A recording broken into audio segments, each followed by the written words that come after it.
Story 1. I never believed that the people closest to us could hide such darkness, until that winter trip when everything I thought I knew about friendship, love, and trust shattered completely. My name is Alex, and this story still haunts me every single night. Even now, years later, when the snow falls softly outside my window, I can still hear her humming, that soft, broken melody drifting through the darkness. It started 4.5 years ago. Life had been slowly crushing me. Long hours at a dead-end job, endless arguments with my girlfriend Stacy about money and the future, and this heavy emptiness that seemed to follow me everywhere. One freezing evening, as snow tapped gently against our apartment windows, Stacy looked at me with tired eyes and whispered, "We need to escape, Alex, before we lose each other completely." Her words hit me hard. I agreed immediately. But money was tight. Painfully tight. That's when she suggested inviting my best friend Randy and his girlfriend. "It could be a couple's getaway," she said, trying to sound hopeful. "They'll split the cost. It might even be fun." Randy had been my best friend since we were 13. We had shared everything. Late night talks about dreams, painful breakups, family struggles. He was the one person I truly trusted in this world. When I called him, he sounded genuinely excited. "Hell yeah, man. Let's do it." We found the perfect cabin deep in the northern woods. A beautiful 2-story place with a massive stone fireplace, surrounded by thick pine trees that stood like silent watchers. We booked it for a long weekend in the middle of winter, imagining cozy nights, warm drinks, and a chance to reconnect. Stacy and I spent evenings planning meals, choosing movies, and dreaming about laughter filling that cabin. Then everything changed.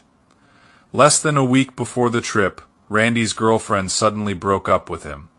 It was brutal. She left while he was at work, taking things and leaving only silence. I called him immediately, offering to return his share of the money, but Randy insisted, his voice hollow. "Don't worry about it, bro. You and Stacy go enjoy your romantic trip. I'll be fine alone." Stacy was thrilled when I told her.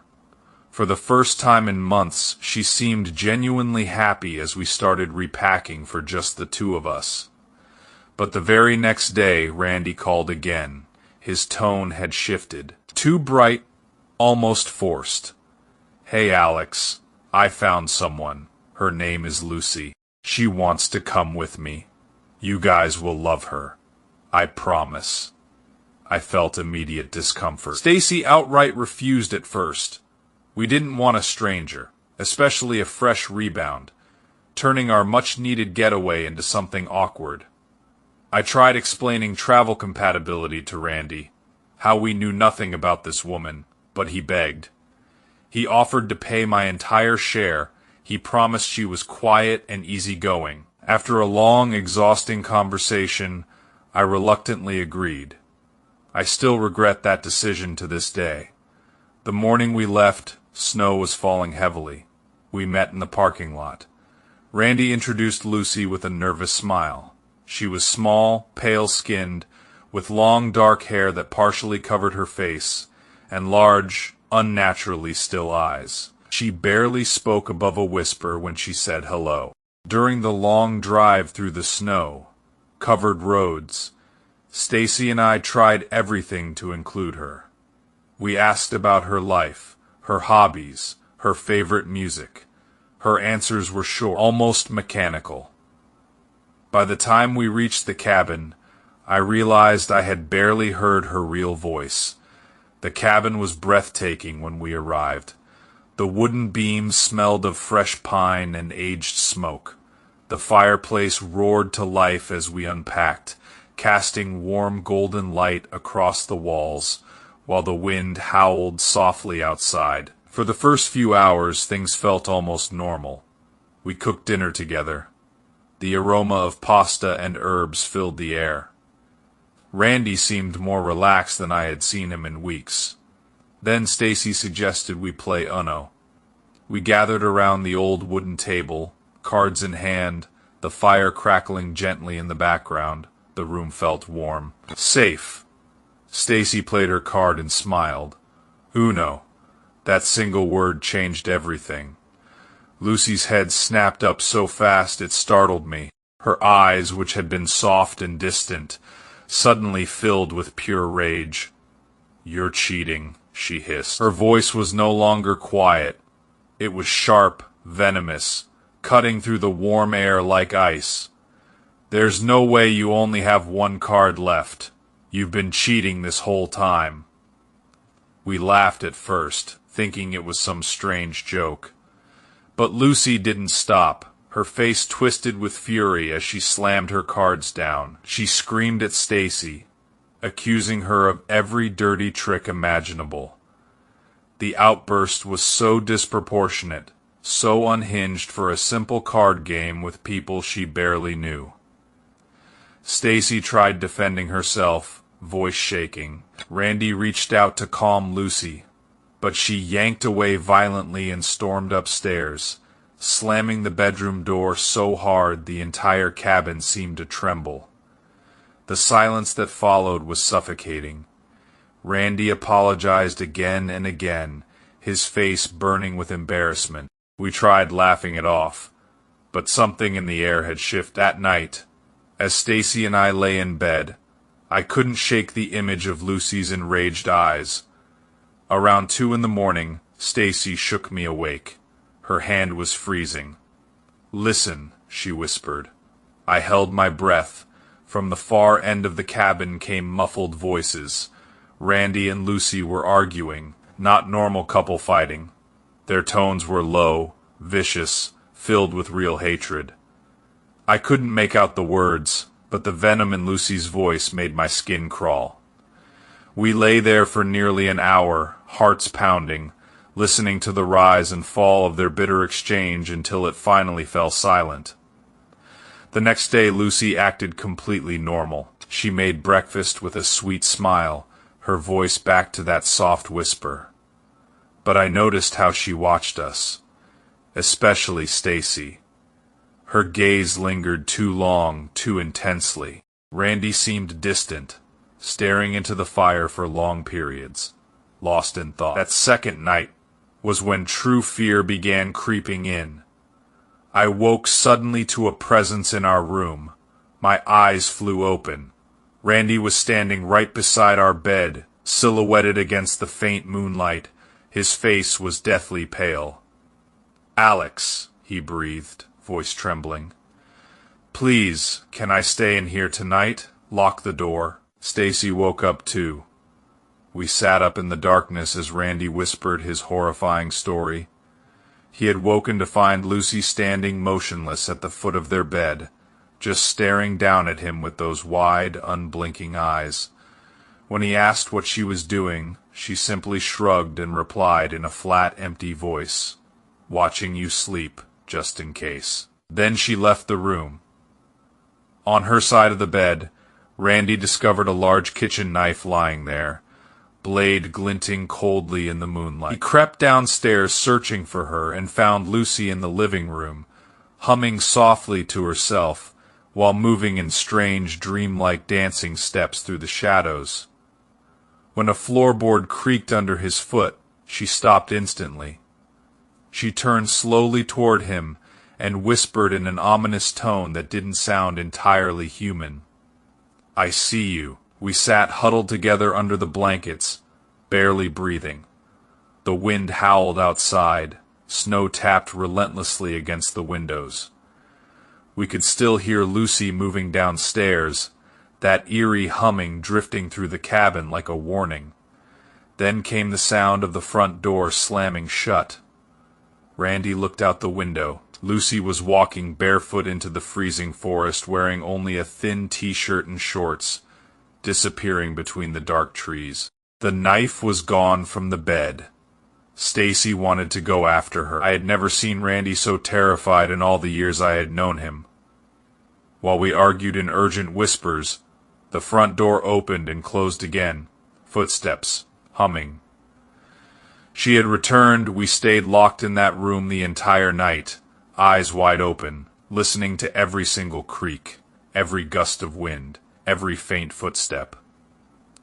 Morning finally came. At dawn, we heard Lucy in the kitchen washing dishes as if nothing had happened. She greeted us cheerfully, eyes bright and innocent. Stacy and I tried desperately to convince ourselves it was just sleepwalking or stress. But Randy knew better.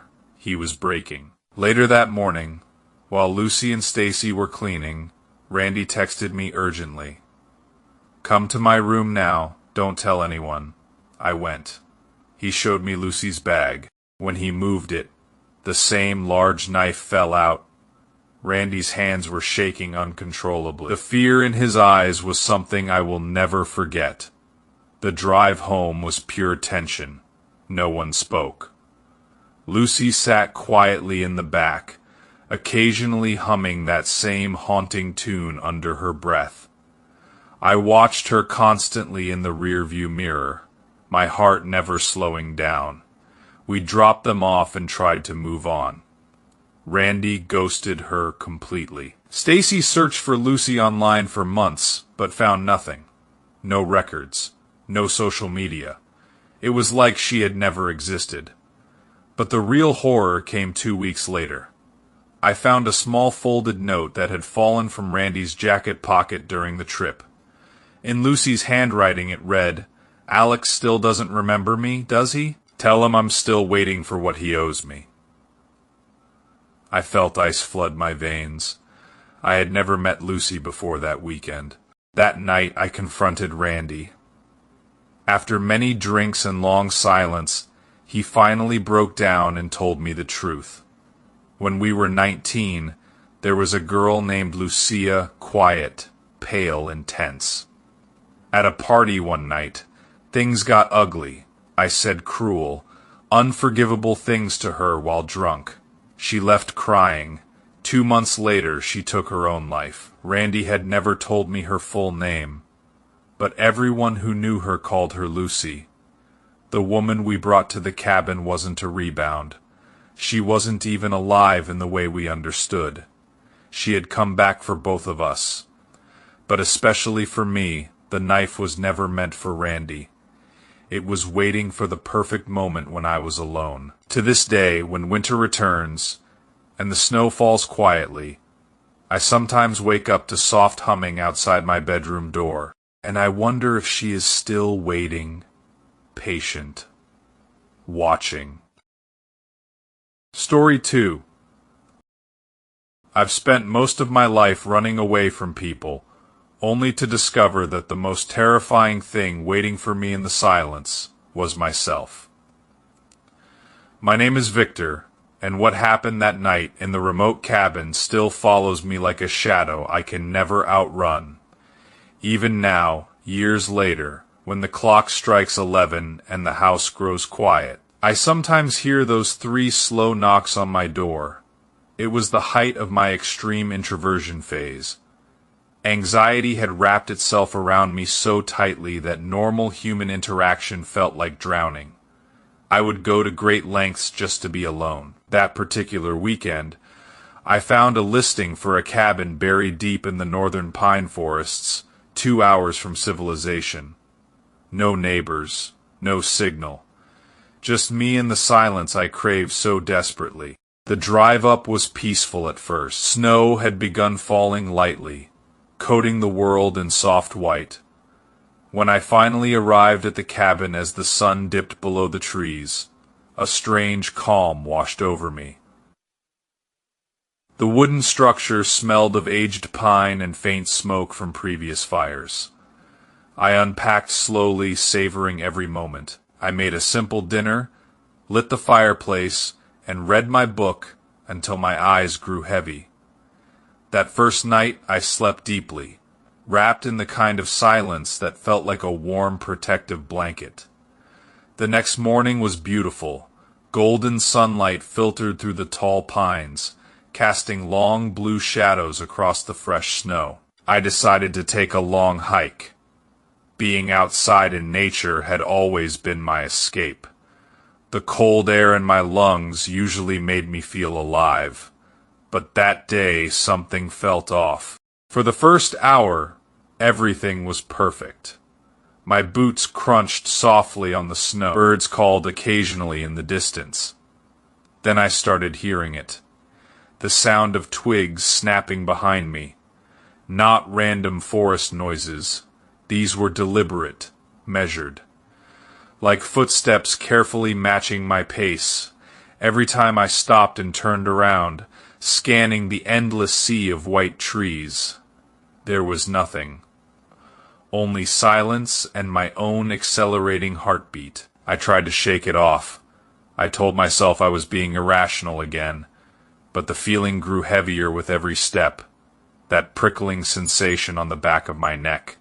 The sense that unseen eyes were watching me from between the trees. My breathing became shallow. My hands inside my gloves grew cold with sweat.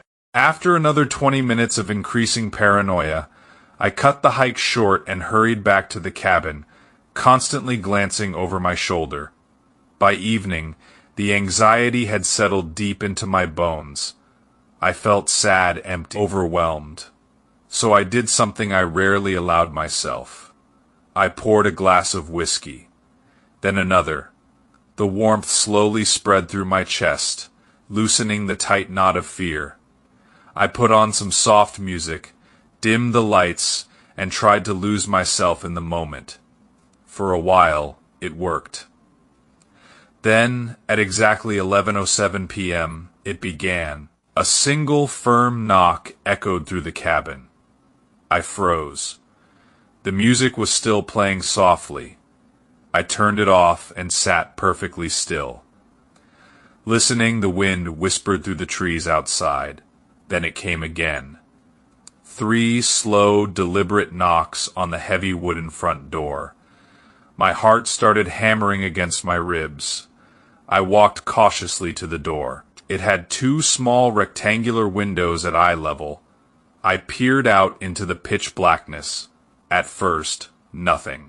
Just swirling snow and darkness. I was about to turn away when another knock made me jump. This time, someone was standing there. He was tall, around 6 feet, with a strong athletic build. He wore a perfectly tailored black suit, white shirt, and dark tie, as if he had just come from an important business meeting. His hair was slicked back neatly, clean-shaven, in the middle of a freezing forest at night.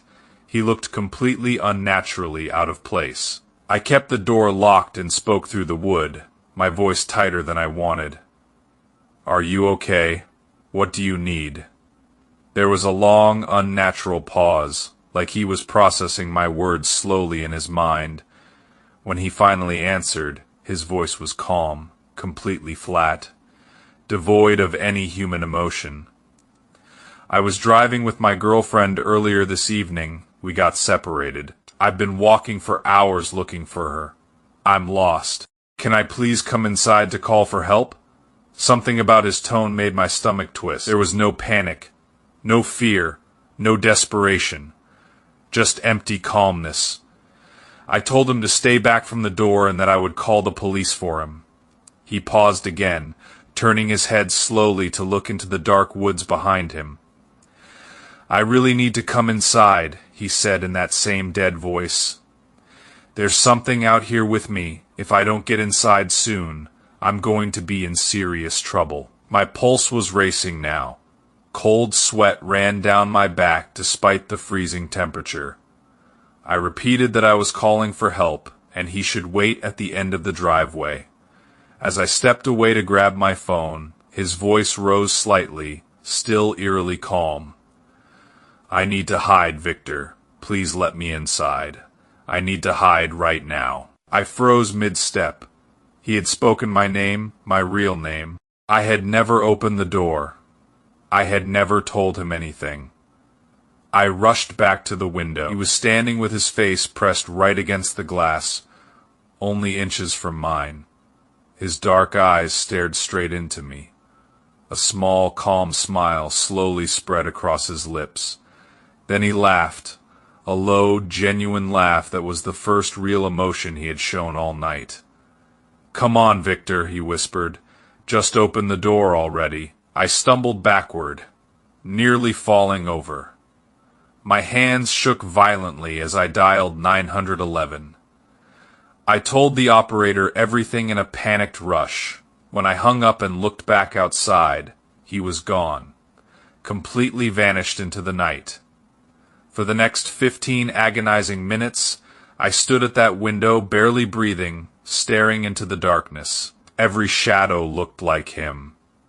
Every creak of the old wooden cabin made my heart jump. When the police car finally arrived, I practically pulled the officer inside. I told him the entire story. He searched the area with his flashlight. Strangely, there were no footprints leading away from the door in the fresh snow. He looked concerned but confused. No other cabins nearby had reported anything strange. Before leaving, he suggested I drive into town and stay at a hotel. But as we walked toward his patrol car, he suddenly stopped and made a shocked sound. He pointed at my vehicle. All 4 tires had been slashed, clean, deliberate cuts. Air was still hissing out slowly into the freezing night. That moment broke something inside me. I couldn't stay. The officer kindly drove me to a small hotel in the nearest town and waited until I contacted my father.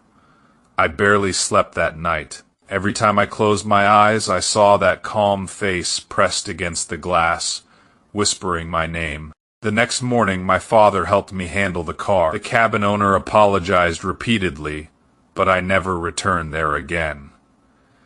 But here is what I have never told anyone, the part that still terrifies me years later.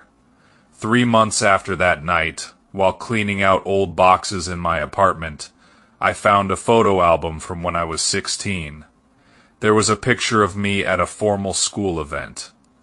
I was wearing my first suit, hair slicked back, clean-shaven. Standing in the exact same posture as the man that night. Same height, same build, same cold expression. In the background of that photo, barely visible, was a girl I had deeply hurt that year. A girl whose pain I had tried to bury and forget. Sometimes, when the snow falls quietly and the clock approaches 11, I still hear those 3 slow knocks echoing through my house. And I wonder if the man I saw that night wasn't a stranger at all. He was me. The version of myself that never forgave what I did. The version that has been waiting patiently in the darkness for me to finally open the door and let him in. Story 3. I never thought that inheriting my father's old cabin would be the thing that finally forced me to confront the darkness I had been running from my entire life. My name is Victor, and this is the story of the last time I ever entered that cursed place, and what had been living there in the shadows for years, watching me. It had been 6 long months since my father passed away. Our relationship was never good. From the time I was a small child, I knew I was a disappointment to him. He wanted a tough, loud son who loved hunting, cars, and drinking. Instead, he got me quiet, anxious, always hiding in books and silence. The gap between us grew wider every year until we barely spoke at all for the last 15 years of his life. So when the lawyer read the will and told me the cabin had been left to me, I was stunned. My friends joked it was his final cruel prank, but I knew better. He probably expected me to sell it quickly and move on. After finishing the paperwork, I decided to drive up there one final time. I told myself it was to clean the place and prepare it for sale. In truth, I wanted to say a proper goodbye to the cabin, and perhaps to the ghost of the father I never truly had. The drive up through the late autumn woods was quiet and heavy. Brown leaves covered the ground like a dying carpet. When I finally turned onto the long winding dirt driveway, the cabin appeared exactly as I remembered it from my childhood. The same faded wooden walls, the same crooked chimney reaching toward the gray sky, the same overwhelming sense of isolation. The second I pushed open the front door, the smell slammed into me like a living thing. It was thick, rotten, and sickly sweet all at once, the stench of decay and neglect that made my stomach churn violently. I covered my nose with my sleeve and stepped inside, my heart already beating faster than normal. "Hello?" I called out into the emptiness. Only silence answered back, a silence that felt strangely watchful. I spent the entire first afternoon trying to fight that horrible smell while cleaning downstairs. I scrubbed every surface in the kitchen, wiped decades of dust from the old leather couches, and hauled bag after bag of trash outside. The cabin looked frozen in time. The same cracked couches my father used to sit on while drinking. The same bookshelves he built with his own hands, still filled with his old hunting magazines. Every corner brought back painful memories. I remembered being 8 years old, sitting right here in this living room while my father shouted at me for being too scared to join him on a hunting trip. I remembered the heavy sound of his boots on these wooden floors. I remembered how this cabin always felt colder than it should, even when the fireplace was roaring, as if it was never meant to be a home, but something else entirely. As evening approached, I started noticing the noises. At first they were subtle, a faint rustling above the ceiling, soft shifting sounds almost like careful footsteps. I paused with the broom in my hand and listened. There it was again, slow, deliberate movement coming from directly overhead. I told myself it was just raccoons or squirrels. Old cabins in the woods were full of them. But the sounds didn't feel random. They felt aware. I remembered the attic. It wasn't a real attic, more like a cramped, dark crawl space above the back hallway. My father had installed a pull-down ladder years ago. I walked slowly to the hallway, reached up with a trembling hand, and pulled the cord. The door creaked open with a long, painful groan that echoed through the entire cabin. The ladder unfolded with a metallic screech that set my teeth on edge. A powerful wave of even worse stench rolled down from the darkness above. Spoiled meat, unwashed body, and something metallic that made my eyes water. I coughed violently, covering my mouth. I stood there for a long time, hesitating. Part of me wanted to close the door and pretend I never heard anything, but something pulled me upward. Each rung of the ladder felt colder than the last. When my head finally cleared the opening, I swept my flashlight around the cramped space. What I saw disgusted. Boxes were everywhere, broken furniture piled up, and trash covered nearly every inch of the floor. Empty beer cans, old food wrappers, dirty blankets, and what looked like human waste in the corners. This wasn't normal mess. Someone had been living up here for a very long time. The smell was so overwhelming I could only stay a few minutes. I quickly grabbed what trash I could reach and climbed back down, sealing the attic door behind me. That night, I made the bed in my father's old room with fresh sheets I had brought. I tried to sleep, but around 2 in the morning the rustling started again. This time it was directly above my head, slow, steady, like someone pacing carefully, trying not to make too much noise. I lay there in the darkness, heart pounding, sweat cooling on my skin despite the cold. I kept telling myself it was animals in the walls, but deep down I knew the truth was much worse. The following night was when everything shattered. I woke up suddenly, my body drenched in cold sweat. The cabin felt different, heavier. More alive, I got up and walked quietly to the back hallway for water. That's when I saw it. The attic door was already open, the ladder hanging down into the hallway. I was absolutely certain I had closed and latched it properly the day before. At the bottom of the ladder lay a single fresh snack wrapper. Not dusty, not old fresh. My hands began shaking uncontrollably. I picked it up, threw it away in anger, and tried to calm myself. Sleep was now impossible. I sat on the old couch in the living room with only a small lamp turned on. The weak orange light barely pushed back the thick shadows around me. I sat there thinking about my father, about all the words we never said, about how this cabin had always been more his home than our family house ever was. That's when I noticed the blanket in the far corner.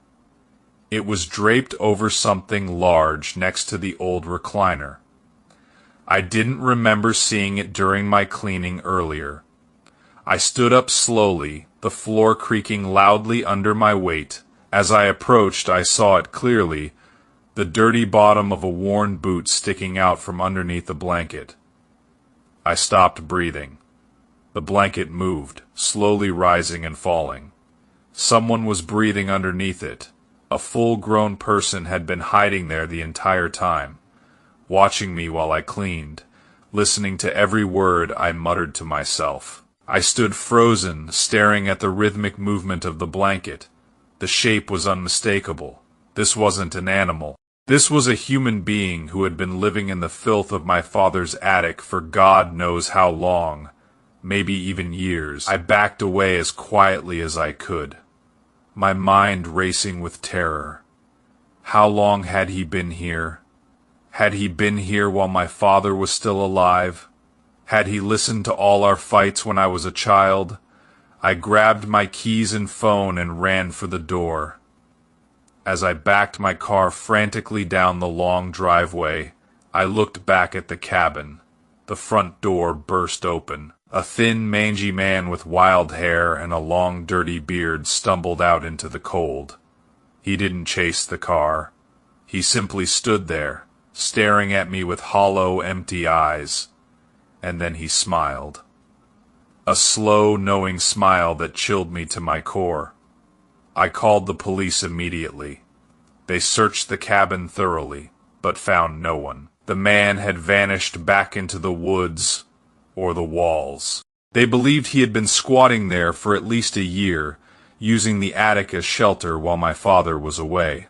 But what they never discovered, what I only learned weeks later, was far more horrifying. When the professional cleaning crew I hired went through the attic, they found hundreds of handwritten notes, detailed journals, observations spanning more than 20 years, notes about my father, notes about me, my childhood fears, my failures, my private moments. The man had been watching our family for decades.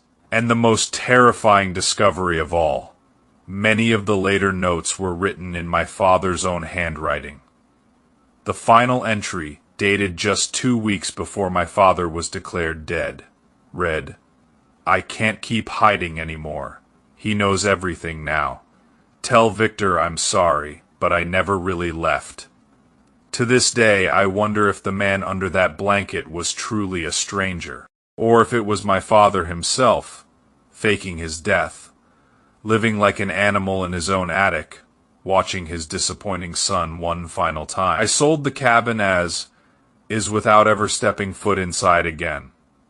But sometimes, late at night in my own house, I still hear faint rustling sounds above my ceiling, and I wonder if he finally followed me home,